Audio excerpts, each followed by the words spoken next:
Suprabhat mayam bukurumjari ngasi di mayam akoi Hindi haribu loan asi hainabagi damut akoi kari tambayai kari tawani kam kamba khangadi Hindi haigani haibadu aduni nas loan haibasi akoi miyoba khudimak nangangnaba amadi thawai panba jibasing nangangba sound khonthok moidagi tholokpa makhon adu loni akoi miyobasu makan gi lon ngangi adugi manungda Hindi sisu lon amani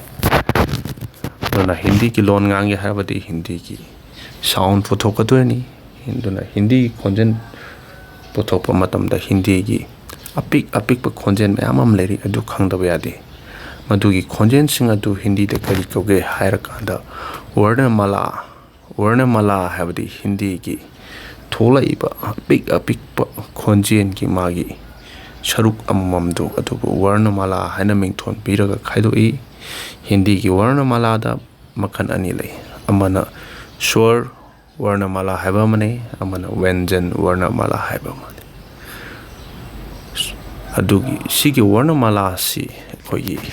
Hindi loan si khwai dagi pikpa small unit sound haina ka sukhangnai aduda Varnamala asida swar Varnamala haibamne vyanjan Varnamala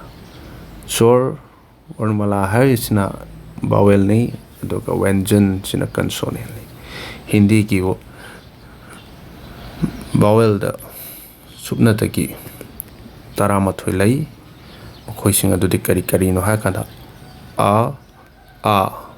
I u ri a I o au haiba letter taramathoi asi Hindi gi swar Varnamala gi manung chali aduga haiba swar Varnamala je makhan ani thokna mukhaidui amana harsha swar haiba amne amana dirgha swar harsha swar haijina amuk akhoi gi ngasai khonjen asi chin-dagi akhoi gi nung-dagi tholakpa matam yamna changdana haidokpa khonjen haidokpa sound adubu akhoina harsha swar haina khangnai kai no haikanda a I u ri asi singasi akhoi gi harsha swar ni aduga lemhoriba tai tarit asina akhoi gi dirgha swar kawi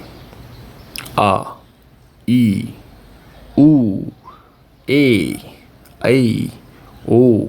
au makhoi singa sina kai no hakanda dirgha swar dirgha habadi asang ba harsha hagana yamna matam laudaba khonthok singa do tulai aduga mayamna sida mu khan chamam number layamba yai madudi karino harakanda akhoi gi swar Varnamala sida may ani wali adudi anga ahaga makhoi ani asidi akhoina swar Varnamala da natraga vyanjan Varnamala da ching de chap makhoi si nakan ani makta sijanaba yai swar da su sijanaba yai vyanjan da su sijanaba yai aduna makhoi ani sinamu sangyok haina khangnai adugi matangdana mathangi class ta tai pujarage thank you